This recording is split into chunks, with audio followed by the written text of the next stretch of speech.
Sunday, Monday, Corey days. Tuesday, Wednesday, Corey days. Corey Day. What a day for YouTube. This content is ours. Scoop along with me those Corey days. No scoops.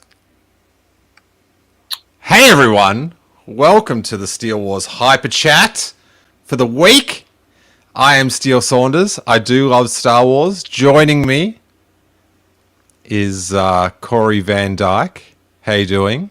So, if you're a Star Wars podcast, if we cover Star Wars and talk about it, I think the only way to truly run a show is to delay it a bit. So instead of our exact time we're coming here in true Lucasfilm fashion, we have to delay the show by like 20 minutes, you know. Filoni approves. Yeah. Filoni approves. Yeah. Now, bit of Star Wars stuff to talk about this week, and we'll get to it all. John Boyega's talking Star Wars. I've got to find this Bad Batch thing, Corey. Bizarre.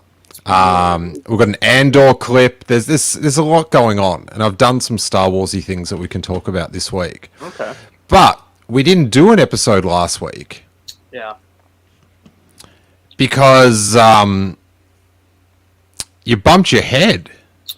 Yeah, so I have a stackable washer dryer combo, and so they're not like sitting together. So I left the door for the dryer open.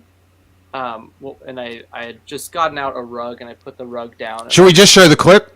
Yeah, we should just do that. Yeah. Take over. Okay. There you go. And then that happened. So I got a concussion from that, which was really Dude. just like that. I feel it's like the dumbest way to get one. But yeah, it was a lot. What's the smart way to get a concussion, Corey, in your I book? feel like the smart way to get a concussion is when you're like playing sports. that you can kind of foresee, but like any of us who have gotten one through like hitting our heads on a door or something, like that's just it's not the way. But It is not the way. So you took the week off after your brutal laundry injury. it was it was a lot worse than I thought it would be. I couldn't like go out in light without feeling like sick, and I had to just like stay in my room in the dark and just Alessio in the chat says, Corey, hoping I see you at D23 in 2 weeks. Now, normally that'd be an upbeat message, but I think they might be worried that are you going to make it to D23 in 2 weeks? I said that about Celebration and about Comic-Con. Every time we're getting closer, I'm like, yeah, but those doors. So it's... Concussions are the worst, JG says. Yeah, my one and only was boxing. I have never boxed again. See, all due respect, JG, and if you did ever box, then I have a immediate fear of you. But I would not list that as a smart way to get a concussion, because it's an expected way. I guess maybe if someone said, here's $1 million, go get a concussion, that would be a smart way to get one if you wanted to get one, because it's a pretty, the percentages are that you're going to get a concussion. But smart, it depends on your definition. Yeah. It's a savvy way. Savvy. Well, it's funny, so this was my 5th concussion that I've gotten, and it's something, and it's usually from like banging my head on something. So it was a shelf at Target. At Target. Target, yeah. What were you reaching down to get? So when they had a bunch of clearance stuff, Star Wars stuff, and I remember there was just like this big wide shelf, and I went below the shelf to grab the item, and that was probably the worst concussion, because that one, the doctor called and went, yeah, you have a concussion, but you're also slightly bleeding a bit in the brain. And that was from the Target shelf. Never good. That would have been that would have been great if you're doing your collecting podcast that week. Right. And you're like, what did you get? I got Concussion, and an Aura Sing. That's right. Yeah. It was yeah. This one was the dumbest one by far, though, for sure. Okay.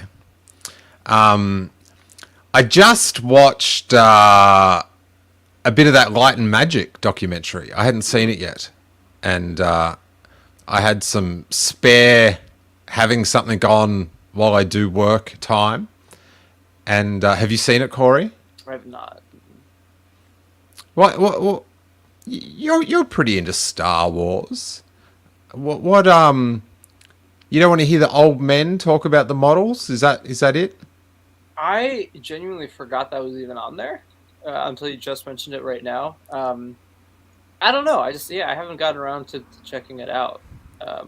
I'm very behind on watching behind the scenes stuff. Are you anti special effects, Corey?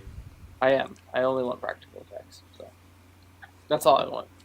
And not only that, but isn't it a weekly thing too?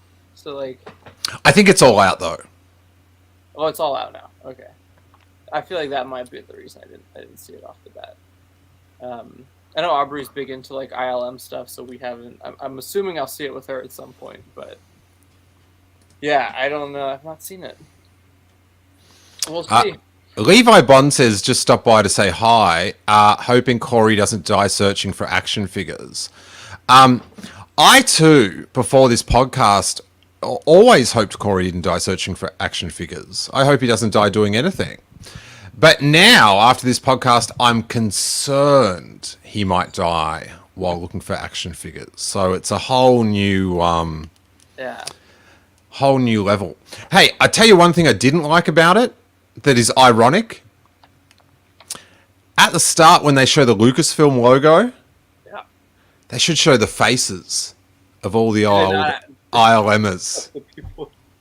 Da-na-na-na. How dope would that be? That would be great. I don't see why not. There's new interviews with George Lucas in it, right? Are they? Really? Yeah. How do they ring him up? Hey, we're doing it. It just seems like such a weird relationship. Yeah, I feel like it's a favor to someone. Honestly, I guess Lawrence Kasdan did produce it, so maybe that's the old mating in. How many episodes is this? I'm looking at it. I think it's 6. Hey, and also, this is a credit. There's one thing that I sort of thought that ILM could have done to really flex their muscles to show, because they're talking about how good they are. Rah. Mm-hmm. One amazing technical achievement they did do in the documentary that I was blown away by was the George Lucas comments to camera. The aspect ratio was 9:16. Okay. It wasn't cropped on the side because he did it on his iPhone. Yeah. Did he actually? Pardon? No, it just dawned on me. Just ignore me. Different eras. At the Phantom Menace panel, 20th anniversary, he sent in an iPhone message. Yes. In the vertical, so on the side of the big screens in Chicago. Yeah, it was like a vertical thing.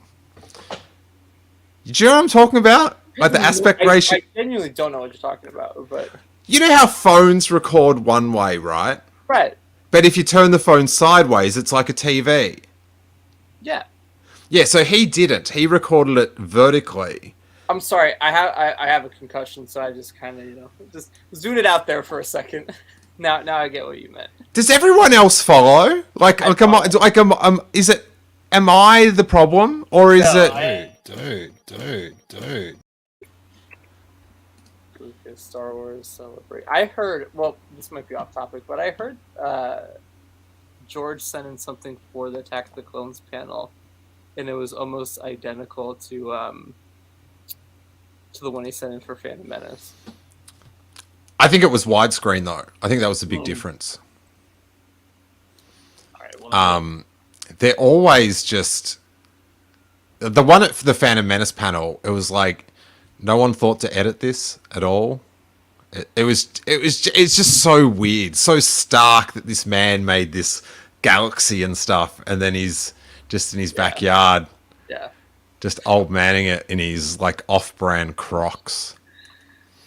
His New Balance, loves his New Balance. I'm looking this up. I'm very curious about it now. This was what, 2019 celebration? Yeah, I guess. I see it. Ah, really? That quick? Yeah. That's great. I kind of love that though. Like every time George does a video call or anything for Star Wars now, it's always this like awkward angle or something's going on. Oh, well, you got to watch this. You got to watch it for this. Just the first episode. Because it ends, spoiler alert, everyone, when he gets back from Europe or England to, and ILM's only done 2 shots. Right? It ends on that cliffhanger in the arc of ILM. And it just ends with George Lucas going, and I was not happy. And that's it. And he crosses his arm and does this big, like, cartoon, like, pro wrestling grump. And it's like, who are you, dude? Like, do you know what I mean? Like, when you're not at a convention, when you're just in your house and you're flicking around on the TV, you got some yogurt or something. What are you eating? Are you going some yogurt? Like, who are you? I love it. And then... I'm assuming you've seen the classic George Lucas, the like mineral documentary that somebody's making. He's in the background, walking into a building. The best. The best. And the noodles in Adelaide. Have I shown you the photo? How I duplicated that photo? I don't think so. I'll have to show you one day. But I did a perfect rendition, the exact same angle in the same food court. Beautiful thing. Oh, maybe I have. Yeah. Well, speaking of George Lucas cameos, this week I saw that was it Dave Filoni or Jon Favreau said they would want him to cameo in The Mandalorian. Yeah. Really? And that's their dream cameo for like anything. Ah. So, I feel like that's like the slimmest chance of ever happening, but I reckon there's a chance. Yeah. I just hope they do a documentary about it. Do you know what I mean? Like that to me, it's sort of like if he's in the background, it's like it doesn't really faze me either way. You drop 26 minutes of that on Disney Plus, and I'm like, oh yeah. Well, could you imagine like he is a background character in a random episode of Mando, and then could you imagine being an extra on that? You're paired with George Lucas. That would be insane. Oh no. Oh, that's Rebecca sad. says the Adelaide noodle spot has been ruined due to COVID. All the tables have changed places, so you can't get the photo no more. Ah, limited edition. Wow. Excellent. I thought what would have been good, they got the aspect of his the interview done right with the cameras. But I thought what would have really shown off their technical excellence is if everyone speaking was de-aged to the year that they were working on the movie. Wow. Joe Johnson with the bowl cut and stuff. See that would like, you don't have to don't tell me ILM's amazing. Show me, Corey. That's the place for it. There you go. You show off your skills right there. All de-aged. But and on Lucas, I saw a bit of the next episode, and he's talking about how I just like fast cars, and it's like, do you like the Fast and the Furious films? Do you think they're sick? Like, what do you think of them? Who are you, George? I feel like you could probably get that answer. You gonna Google that? You're gonna ask Jeeves? George Lucas, Fast and Furious. He lives his life a quarter parsec at a time, Corey. Okay, there's nothing. Well, the only thing that comes up is Lucasfilm reportedly developing Fast and the Furious. There you go. You heard it here first. Scoops are back. Interesting. Fast and Furious style Star Wars film. Wait, I got another thing about this documentary, right? So Ron Howard, right, talks about how he auditioned for American Graffiti. And, you know, he's classic Ron Howard, best dude you've ever met. And, like, he is apple pie. He is all that's good and wholesome, I feel. But anyway, he's talking about how he went to audition for this. I went for this audition, American Graffiti. I didn't even know what graffiti... I had to look up what the word graffiti meant. Mm-hmm. What did he think the writing on the wall on the side of the freeway was? What did he think that was called before he found out about the word graffiti?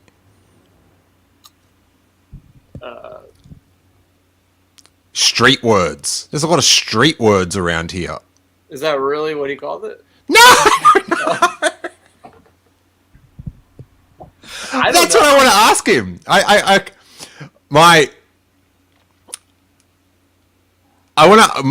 one George Lucas question is, I just want to know why he put The Rock in the special edition, because it's just like, how do you even conceive that the scene needs a rock?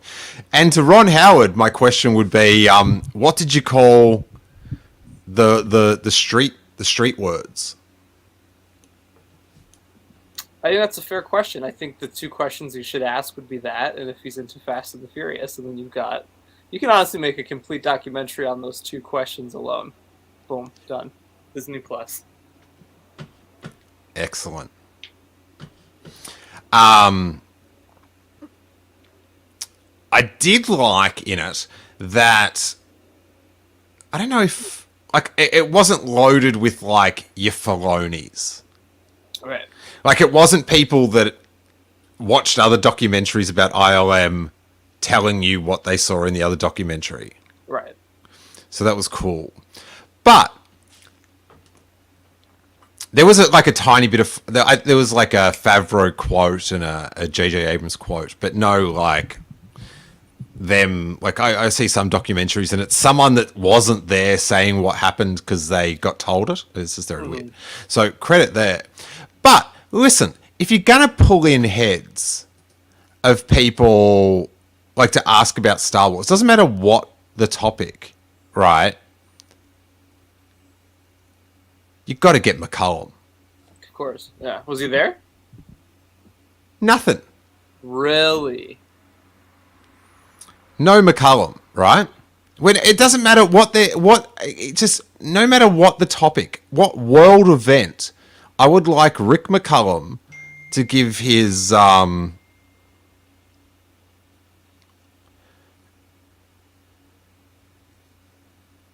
what's his point of view? But right, that's upsetting.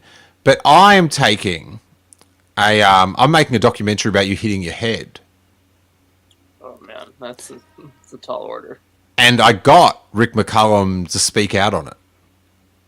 I mean, we have so few challenges, real challenges in our life, that they had to face. And it's just a mirror to everybody to say, look, you think you've got problems? Take a look. And when it gets tough, you don't go run away. You stick with it and you make it work. If you made that commitment. That's so good. Wow, I wasn't ready for that.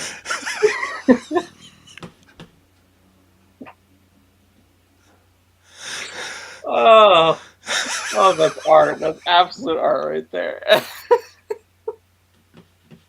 I didn't think we could have something on par with your Patty Jenkins bit. That did it. Oh, when she got back in the X-Wing. She packed her pack. She put her rollerblades in the trunk. Do you have that still on hand? I hope not. That's still the best to this day. You can't. That's just. She packs it all up. Oh, for people that don't understand that, you gotta go back and find it. It's so good. Oh man. What about I'll get this up. Let's watch this, Corey. Share screen. Let's do that. Chrome tab.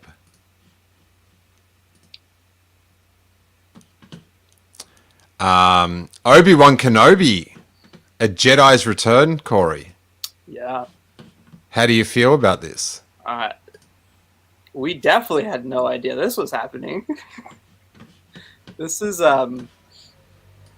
this is something that you and I have talked about pretty much since we were on set, of just being like, when this comes out, this is going to be nuts. So yeah, let's take a look at it first.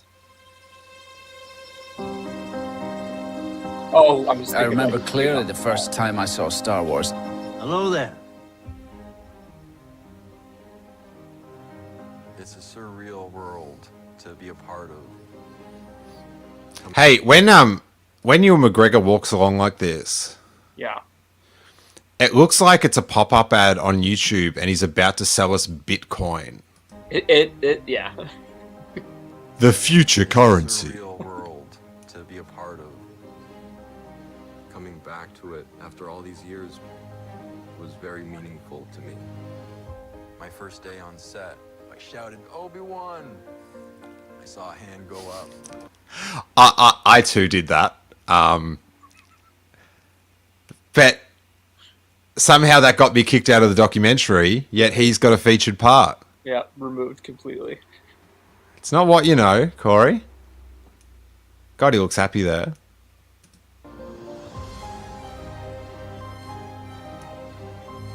I feel hugely fortunate to be able to do this, but also a big responsibility to trying to do it right.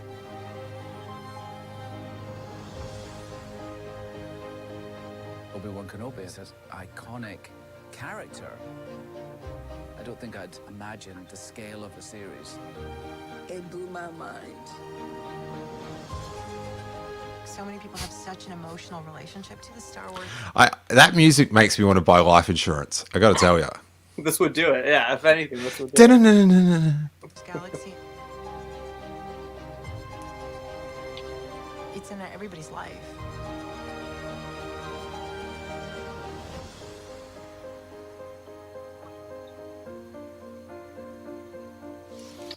So Celebrating Disney Plus Day, Corey. yeah, I gotta tell you, this logo is sick. it is really good. Oh They yeah. they should only use that for Star Wars. They have only used it for Kenobi, but they should just do it for everything. I think you and I talked last week that we probably thought this would happen on Disney Plus Day, so it's nice that they're doing that, because yeah, that's exciting. I have been looking forward to this for a long time. So My one gripe, Corey, yeah, is that they're doing all the interviews like on a set, like in a studio. yeah, And it's just like, that set was so good. The outside set, oh yeah, it like all the the volume and all that is like super sick. But the fact they built a city yeah. that you could walk around and you could pick up fruit and stuff, like that's the achievement. Oh yeah, and I feel like that's something that, for those, like, so when we were on set on Tatooine, that's what was really crazy about that particular set. Like Steele said, it was literally a whole city built. I mean, it was like Galaxy's Edge times like 30. You could just, every corner you turn, there was something new, something different. A droid would appear, a creature, something along the lines of that. I tell you what made it quite different to Galaxy's Edge. Mm-hmm. The food was way cheaper. Food was free. Yeah, it was. Also, one thing that was cool about, obviously in Galaxy's Edge, you're gonna you're kind of walking around in normal clothes and everyone's in normal clothing. Like a normie. Like but on set, like everyone's dressed in their Tatooine outfits, and the creatures are there, and like Ewan's there, and it's whack.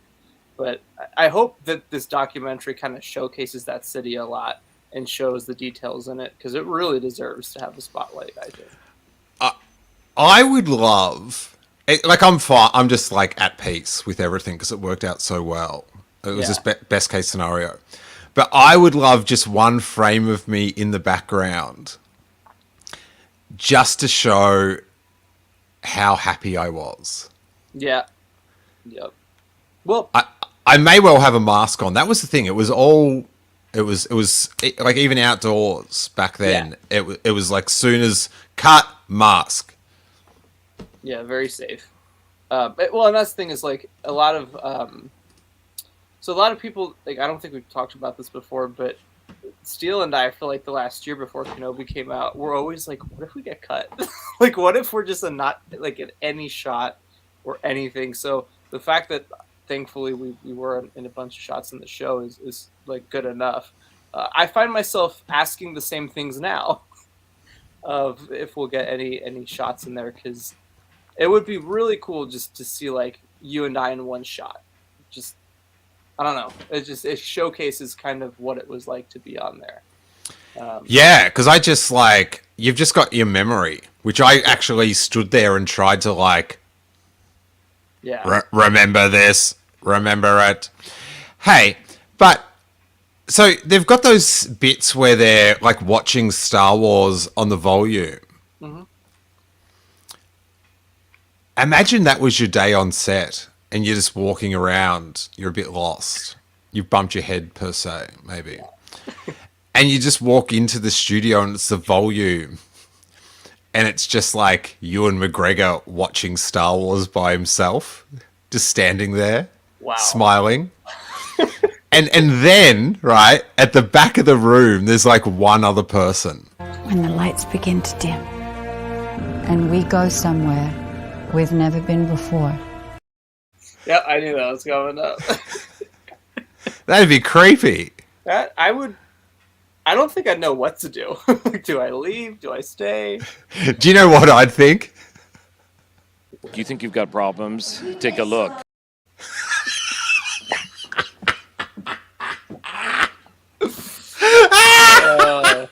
What an arc! I love it.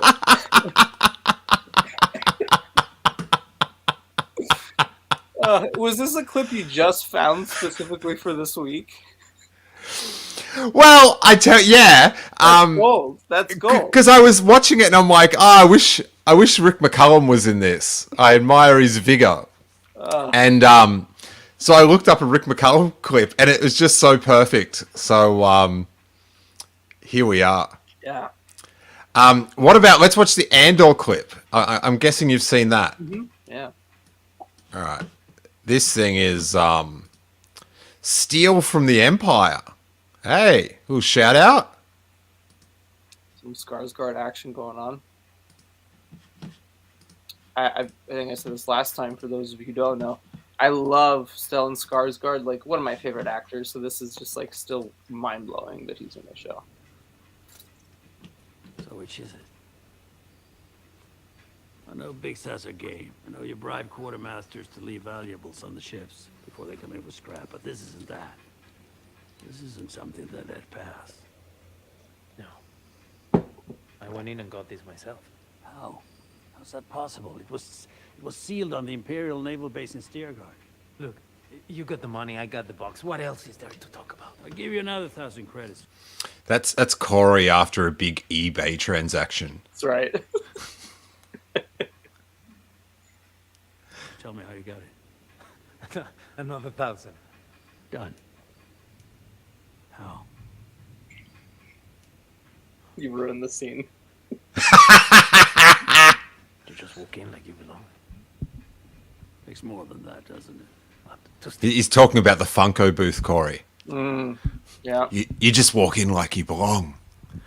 Then you get the limited edition.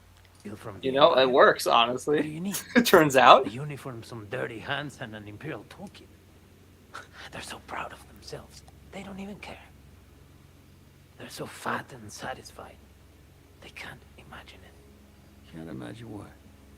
That someone like me would ever get inside their house, walk their floors, spit in their food, take their gear.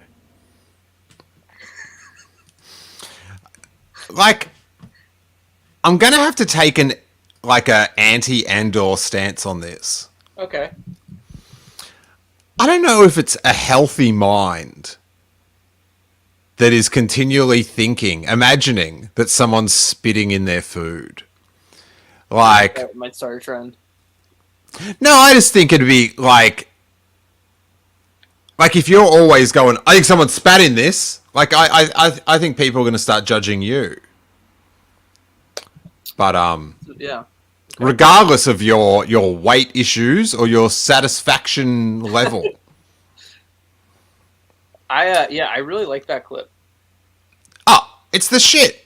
It's Yeah. so good. Yeah, it's the atmosphere. Like, I can already tell. I mean, everyone's been saying this. Just off the bat, visually, this show looks leaps and bounds different than any like live action Star Wars show we've gotten yet. So that's cool. It's going to be so interesting that it's going to be, you know, more intriguey and character based and stuff, and it's over a longer period. Yeah. It's just like how are we going to handle it? Right. Do you know what I mean? How is our hype levels going to go? Like, you know, you got the weekend coming up, Corey. Mm-hmm. Yes, the weekend. Hey, Corey, it's a long weekend. Oh, 3 days. Hey, Corey, there's a lot of good things going on. It's a 7-day week. And then you might be just like, you know, by the fourth, fifth day, you're just like, it's like the going to the convention. Right. Yeah. But like how, like what is our level of biting into it every week compared to a series that only, you know, with a double episode only goes for like 5 weeks? Well, I'm still shocked that we're getting 3 at once. That's crazy. I'm that's cool. I'm excited to check it out, but that is a healthy amount of episodes in one night. I can't. They've never done that before, have they? Where there like any Disney? I don't think any Disney Plus shows drop 3 at once. Yeah, I think 2 seems to be Yeah. Which I sort of get the 2 because it's sort of the way people relate to media. If the first episode's just all set up, then it's just like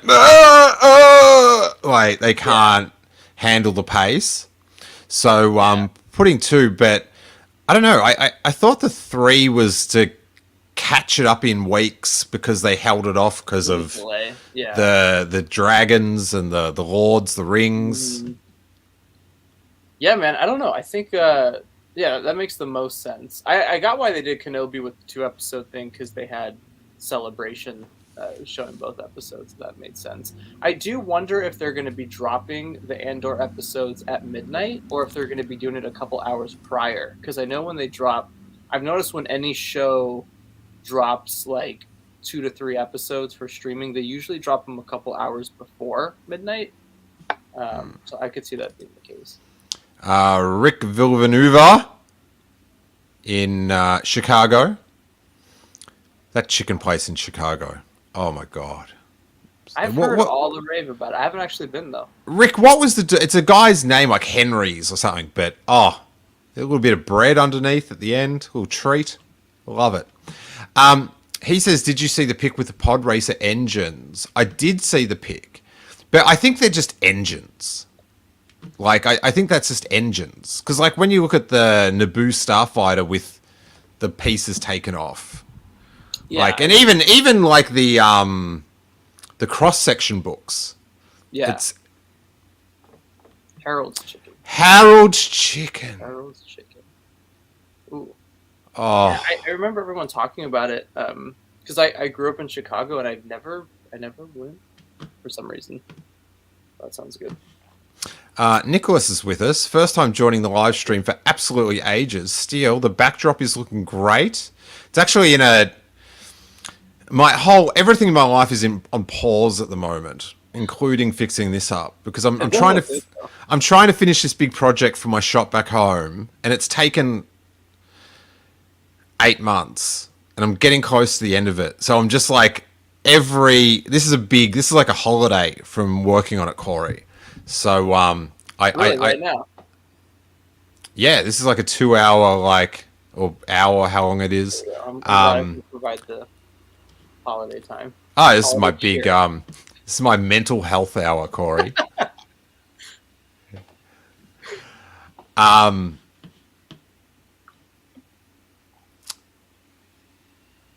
So yeah, Andor. I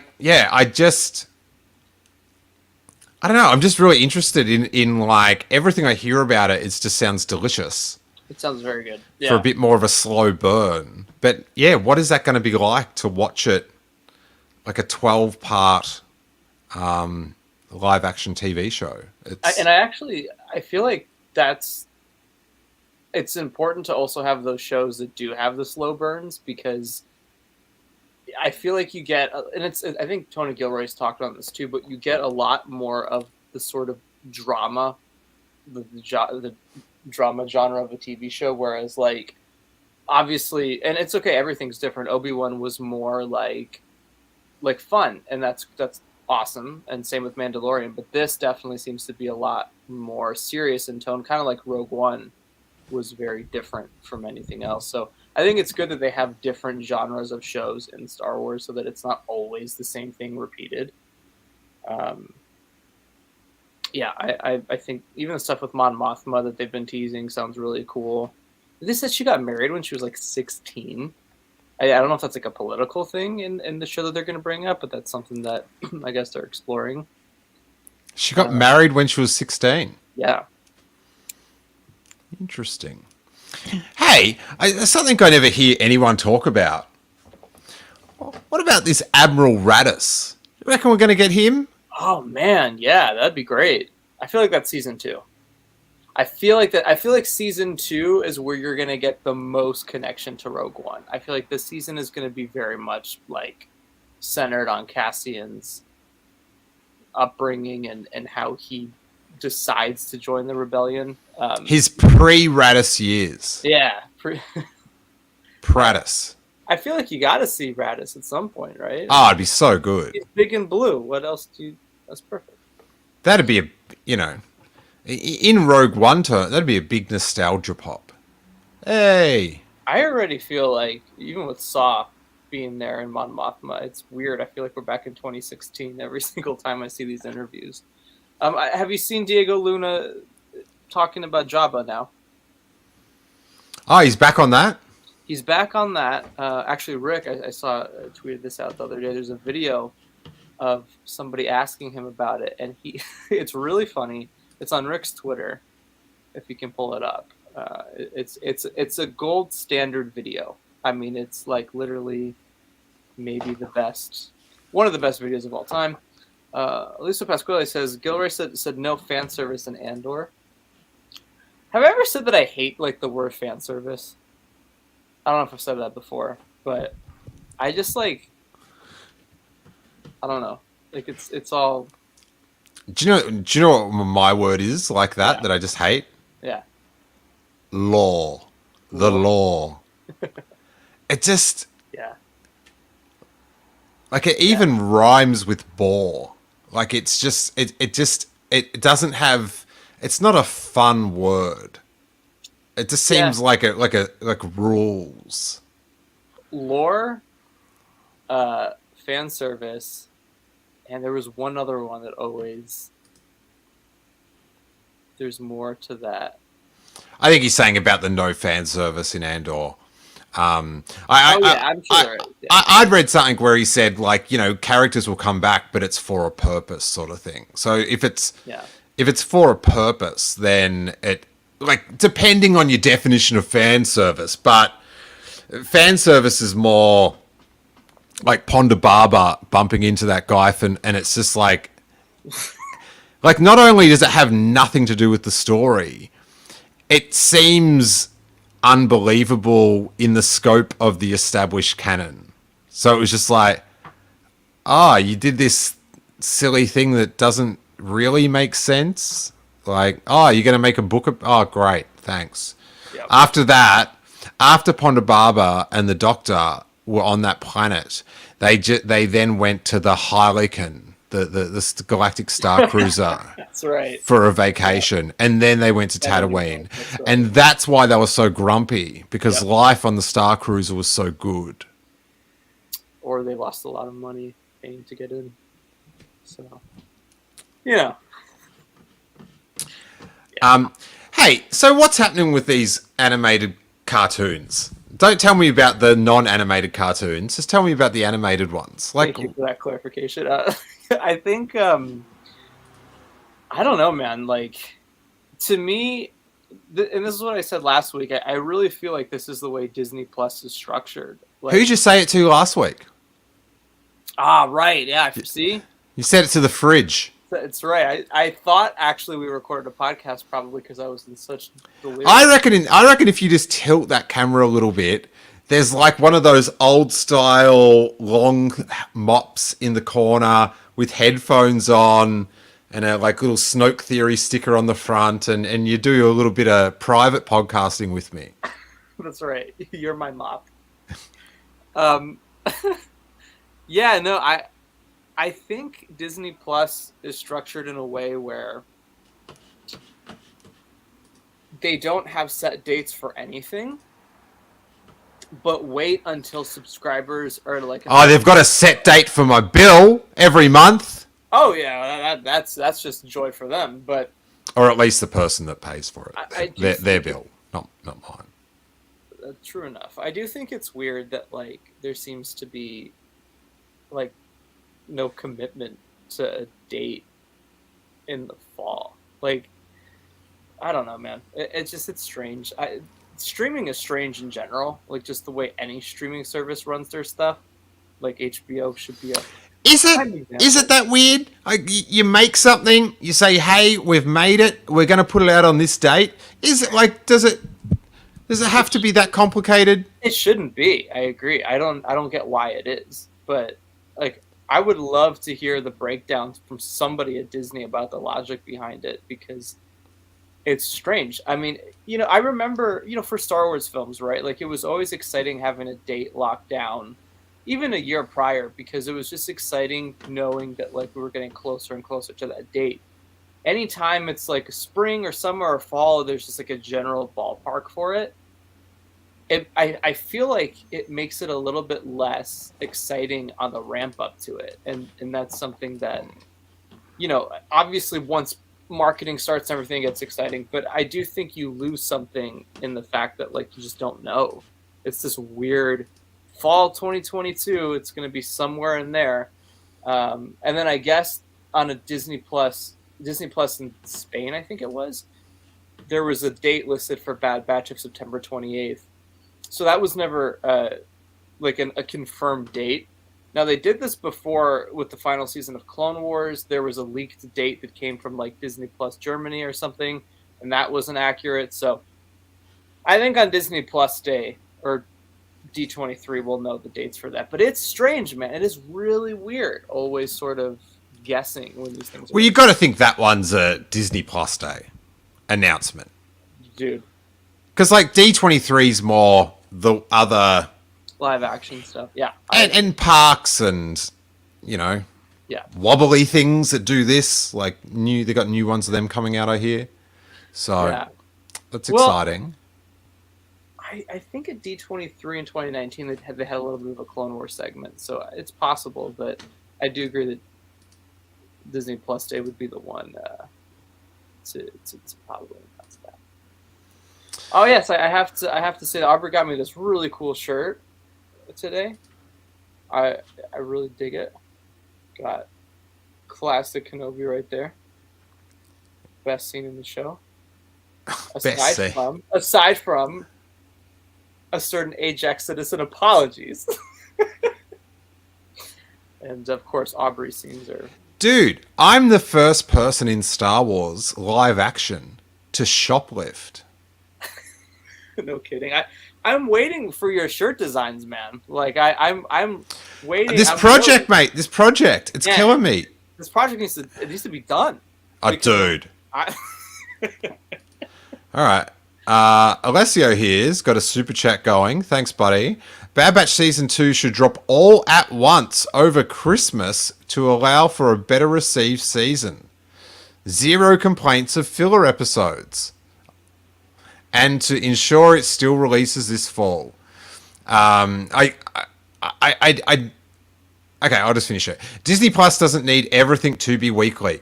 I think that someone complaining a cartoon has filler episodes is not in their... that isn't a factor in their overall business priorities. Do you know what I mean? Like, that's like a 1,000 people on Twitter. Like, it's not... Like, so that's just not a... Like, that's a fan thing. Do you know what I mean? That's like me going, oh, don't release all 3 Andors at once.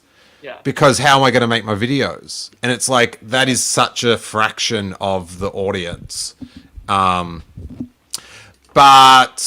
Alessio, I am dead against anything coming out all at once. It does not... I don't like... I'd rather... I get more enjoyment out of it weekly because I'll watch it that week. I'll think about it, do a pod, maybe watch it again. But if it all drops at once, like Stranger Things, it's just a blur to me. Yeah. Because I watched it all in 2-3 days. Right. Yeah. I enjoy...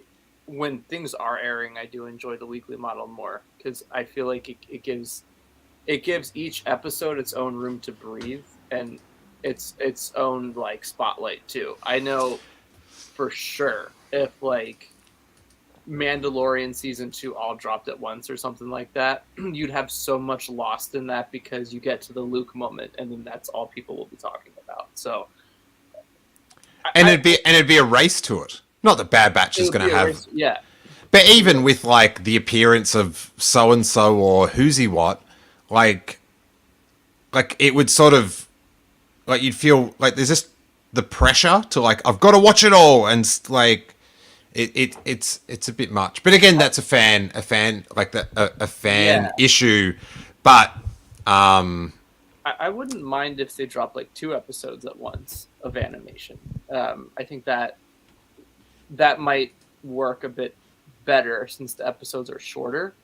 But I don't know. I did enjoy the weekly model for Bad Batch last season because I felt like in that really big lull period between Mando Season 2 and Book of Boba, we had like 3 months of being able to at least enjoy Bad Batch weekly. And then not only that, but now that we're about to approach the fact that we're getting 3 Star Wars shows at once, supposedly, I feel like you definitely can't drop something all at once when you've got... That's just too much at the same time. On the other hand, though, I also wouldn't complain if they did that for Bad Batch. Like, I wouldn't mind if they did that, but I would prefer the weekly model for sure. But here's where spreading it out is better. Yeah. So you got 12 Bad Batch episodes, right?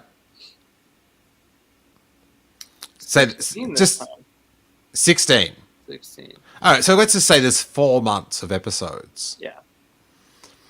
That would mean that the Hasbro figures come out like 20 months after the series finishes, rather than 2 years after the series finishes. So that's good. There you go. I know there's questions about Tales of the Jedi as well. I don't think that's going to be all at once either. I think that's going to be weekly. When's it going to be? Oh, that's the thing. Might never. Never. It might never come out at this point. But, okay, so Andor ends Thanksgiving. I have a feeling Tales of the Jedi might not come out till after Andor because of the whole pushing things around. So I don't think Tales of the Jedi is going to be till like November, December. If only there was like a huge corporate company that could give us those dates, so we don't have to guess. But if only, Corey. If only. Did you notice that? We talked about this before, but like obviously all the press for Andor has started, and now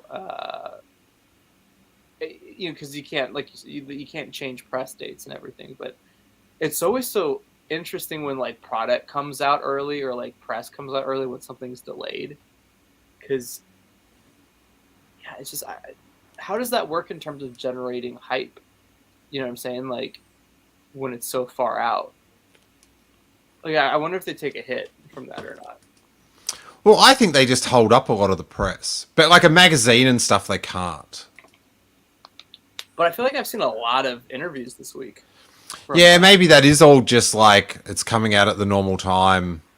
But I don't know. Like they can have the press things and then, give us a scene every week, build up the vibe.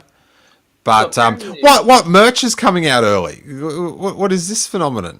Yeah, that's more on the Marvel side of things. Let me jump to a different franchise real quick. Dude, even Lightyear, it's decked out with toys everywhere. Yeah. Harry actually, I was listening to a podcast, and they said that how the conceit of Lightyear is that it's Andy's favorite movie. And they're like, I just don't see how this could be a kid's favorite movie. It's Harry's favorite movie. Like, it's it's fun. He watches it all the time, always talking about it. This guy's little like Lightyear ship and stuff. He's always talking about Buzz and socks. But it's definitely the movie he's watched the most. So, yeah, I actually really liked it. It was good fun. Yeah, it was. Aubrey and I watched it the other week, and it was fun. I mean, yeah, it was good. At least what that's really is that Filoni said all 6 shorts will drop at once. Oh, okay, yeah. I think I vaguely remember something about that as well. Okay. That's okay. I guess Alessio's willing to concede for 4 episodes weekly. Okay. And, like on the one night or every like 2 days. It's like a full week. Imagine that. Imagine they like did a whole season every 2 days, and it was just like a grueling marathon. Yeah, that would be something. Like it's like torture, and then it goes on. It's just like they've got 1,000 episodes, and it's every 2 days. And you got to do it. You got to edit and film a reaction. Oh my god! So I thought about that. So here's the content creator problems coming out here. I thought about that the other day for Andor. I was like, wow, that's gonna be interesting because it's 3 episodes coming out. Got to film reactions for each, and then cut them up. I haven't decided if I am doing that again, but we'll see. Did you end up? What Kenobi reactions did you put out? Because I saw I think the finale one. Yeah, I missed a couple because I was in Australia. Gotcha. Yeah. I definitely did finale. Because in it I go, "There's me." That I remember. Yeah. Oh, that's great. Alrighty. Any other little Star Wars things? Anyone in the chat got anything to? Oh wait, we didn't talk about John Boyega. I had that in my thing. Yeah, that's yeah. So wait there. So now he's saying, John Boyega, great dude. My advice for all these actors, just to say not right now. When they're asked about it. Because he said he was sort of getting keen, and now he's sort of like, I'm pretty set with where it is and stuff. Just cover it all and go, not right now. That's what I'd do.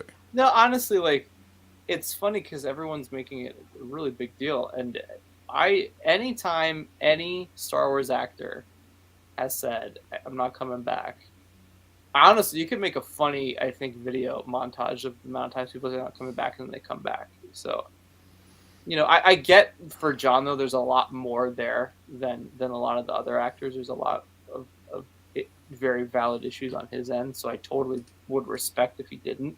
Totally respect it. I don't feel like we're done with the sequel trilogy characters, though. I think they'll end up all coming back at some point. I hope not, because I want it to be. I want them to fix it. I want it to go on so then I can be at peace. Yeah. Well. Yeah. But in this interview he just did, he talks a little bit about the rise of Skywalker. He says, to a certain extent, there should have been a Stormtrooper rebellion. And then to flesh out Luke's character a bit more. Give him more moments of redemption, which I feel like he needed after The Last Jedi. Ah, okay. That's very interesting. He's talking about after The Last Jedi. But he also commented... Oh, this must be a different interview. But I know he complimented Lucasfilm on being on the front foot with Moses and the racists and their pop culture racist themed commentary. So he was sort of because that was a big thing. They sort of just ignored it with him, and then he had that conversation with Kathleen Kennedy. And the situation is less terrible and heartbreaking now, slightly. Yeah, it's hopefully there's actual change happening there. What else? Got any other little Star Wars things for us, Corey? Should I check Star Wars? I'll check Star Wars news. Because I feel like every time, this has happened to us a lot in the past, every time we stop a show an hour later, there's some variety article like Hayden Christensen's in Ahsoka or something crazy like that. Let's see. Well, what do you think? I know we talked about this last week, but now that we know that on Disney Plus Day we're getting the Kenobi documentary, what else do you think is in store for Star Wars on that day? I actually feel like maybe we should save our predictions for that for next week, right before. We should have our outline again, because we were, oh my god, were we like last year's? Dude, that was. There's only I'll get my prediction in now. It's a vibe check. That's like, it's just amusing. High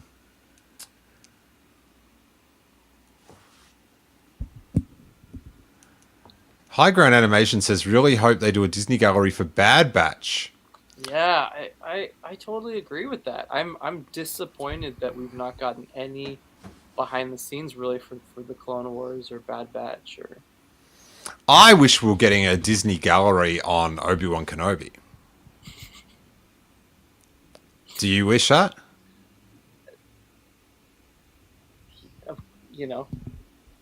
Because we're not getting it. Oh, we're not getting it?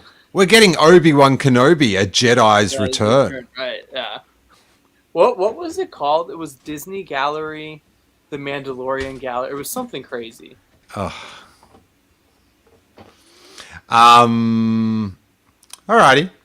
I feel like that's about it, Corey. Yeah, hopefully. Well, I'm gonna jot down my predictions because I just want to make them really entertaining. Nothing. My prediction is nothing. Willow. Well, it'll be our Willow. It'll be our D23 and Disney Plus Day speculation. So. Yeah, I don't know. I just like, even to predict a movie, it's just like. I wouldn't put any money on the movies. No movies. Anything else you'd like to say, Corey? In summary, I think Aubrey and I will be doing some live streams coming up here soon. We just took a little bit of a break because life's been very hectic, and Kenobi's now out, so we're gonna probably start doing some stuff more. Trying to figure out if I want to sort of stick to the schedule we used to have, or what we're gonna do. Well, you've had some challenges. Yeah. I mean, we have so few challenges, real challenges in our life, that they had to face. And it's just a mirror to everybody to say, look, you think you've got problems? Take a look. And when it gets tough, you don't go run away. You stick with it, and you make it work. If you made that commitment. If you make the commitment, Corey. This is one of the best drops ever. You think you've got problems? Take a look. It's the way he says it. That's amazing. Take a look. I think Aubrey's starting her Lord of the Rings podcasts. I think she's starting that this weekend or something. I forget. It's going to be on Combor Call, though, for the new show. Okay, excellent. Well, as for us, I feel like this episode's gone on long enough. So, do the like and the thumbs up or the review on iTunes, all that good stuff. And we'll... If Corey can just protect his neck like the Wu-Tang once rapped about for this week, we could be back next week. And, I think we all agree. I'm super excited to see what you and your team created. So there is that. But may that force be with you. Sunday, Monday, Corey days. Tuesday, Wednesday, Corey days. Corey Day. What a day for YouTube. This content is ours. Scoop along with me those Corey days. You think you have problems? Take a look. Thanks, Rick.